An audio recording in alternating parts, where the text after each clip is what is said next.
Hello friends, आज का topic है introduction to AI project cycle.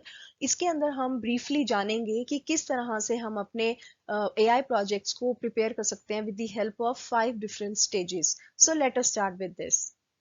सो सबसे पहले आता है AI project cycle.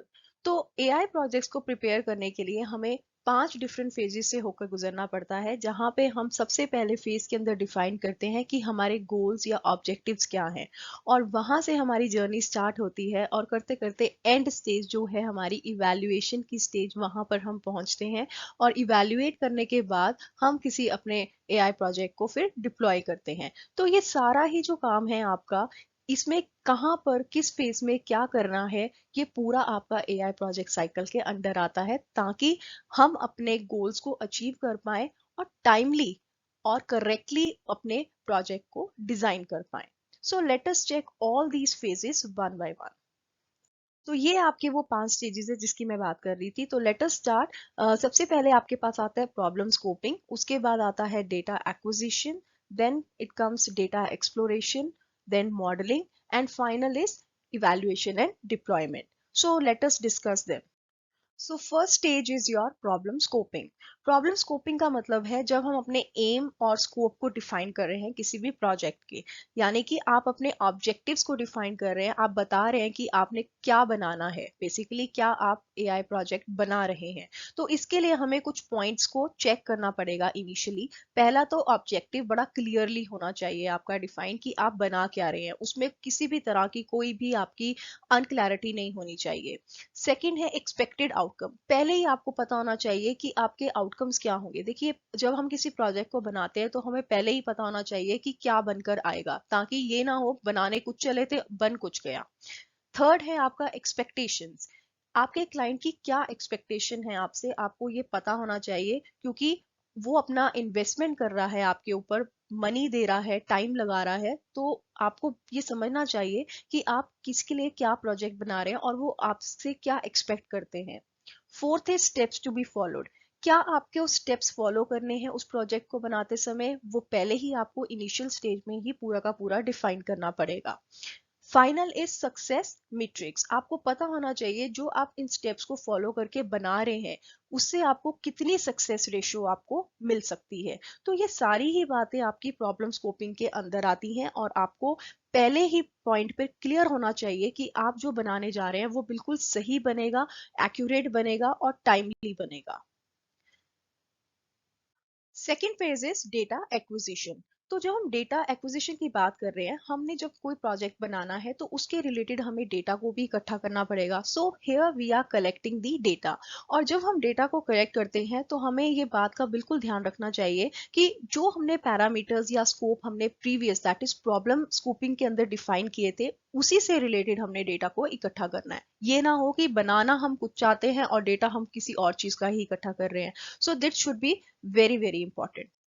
Next is your, जो आप अपना डेटा को कलेक्ट कर रहे हैं that should be accurate, reliable as well as consistent. तो एक्यूरेसी होना बहुत जरूरी है। अगर आप गलत डेटा कलेक्ट कर रहे हैं, उसकी एक्यूरेसी या प्रिसीजन बहुत कम है, तो आपका जायज है कि जो आप एंड प्रोडक्ट उसका बन के आएगा वो भी खराब आएगा। थर्ड पॉइंट इज, जब आप कोई डेटा को कलेक्ट करते हैं, अगर तो आपके पास छोटा डेटा सेट है तो दैट इज फाइन, उसको समझना भी आसान है। बट जहां पर आपके पास ह्यूज डेटा सेट है, वहां पर थोड़ा सा चैलेंज बन जाता है उस डेटा को समझने के लिए। तो वहां पे हम वेरियस टेक्निक्स का इस्तेमाल कर सकते हैं, जैसे कि graphs, charts, maps, histograms, diagrams, ताकि हम अपने डेटा को पहले तो एक्यूरेटली उसको समझ पाए कि हमारा डेटा है क्या। So this is all about your data acquisition. Moving on to the third phase is data exploration. तो डेटा एक्सप्लोरेशन का पर्पस क्या है? जो हमने डेटा हमारे सेकेंड फेज के अंदर कलेक्ट किया था, दैट इज डेटा एक्विजिशन के टाइम में, अब उस डेटा को हमने एक्सप्लोर करना है और नॉर्मलाइज करना है। नॉर्मलाइज का मतलब है जो हमें डेटा चाहिए, वांटेड डेटा है, उसको हम रख लेंगे और अनवांटेड डेटा को हम निकाल देंगे। क्योंकि जब हम डेटा को कलेक्ट करते हैं तो हम बहुत सारा डेटा कलेक्ट करते हैं, चाहे वो हमें चाहिए या नहीं चाहिए। तो इस फेज में आकर हम अब उस डेटा को क्लियरली डिफाइन करेंगे और सेग्रीगेट कर लेंगे। और साथ ही साथ हम इसमें देखते हैं कि हमें कौन सा मॉडल एप्ट मॉडल है, हमें एआई मॉडल्स को डिजाइन करने के लिए उसको भी हम सिलेक्ट करेंगे। Now next phase is data modelling. Modelling नाम से ही समझ आ रहा है कि हम अपने मॉडल को डिफाइन कर रहे हैं यहाँ पे। तो मॉडल जो है, अब हमने जो सिलेक्ट किया था, अब हम उसकी यहाँ पे टेस्टिंग करेंगे, एनालाइज करेंगे कि क्या ये हमारी रिक्वायरमेंट के अकॉर्डिंगली है भी या नहीं। और सेकेंडली, जब हमने ये मॉडल को सिलेक्ट कर लिया, अब जो एल्गोरिदम हम डिजाइन करेंगे एआई की, वो उसके अकॉर्डिंगली ही होगी।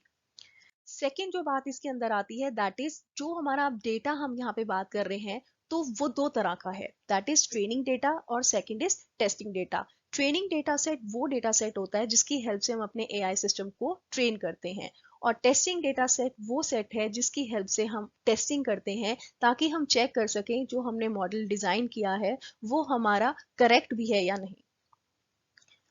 Now the final stage is evaluation. Evaluation हमारा बेसिकली डिप्लॉयमेंट के पहले का स्टेज है, कि हमने जब अपने सिस्टम को डिप्लॉय करना है, इंस्टॉल करना है, उससे पहले हम इवैल्यूएशन करते हैं। तो इवैल्यूएशन मेनली हम क्यों कर रहे हैं? ताकि हम चेक कर सकें अपने सिस्टम की एक्यूरेसी को, उसकी परफॉर्मेंस को, ताकि चेक कर सकें कि हमारे जो प्रोजेक्ट बनाया है वो मिनिमम स्टैंडर्ड्स तक पहुंचा भी है कि नहीं। तो इसके लिए भी हम अलग से, जो हम बात कर रहे थे टेस्टिंग डेटा सेट्स की, उसका इस्तेमाल किया जाता है, ताकि चेक कर सके कि हमारी जो सिस्टम डिजाइन होके आई है वो बिल्कुल करेक्ट परफेक्ट बन के आया है कि नहीं। आई होप आपको ये सारी स्टेजेस क्लियर हो गई होंगी एआई प्रोजेक्ट साइकिल की। आने वाली वीडियोस में हम इन सारे ही फेजेस को और भी ज़्यादा डिटेल में डिस्कस करेंगे। Thank you for watching the video. Do subscribe the channel for more such videos and hit the like button.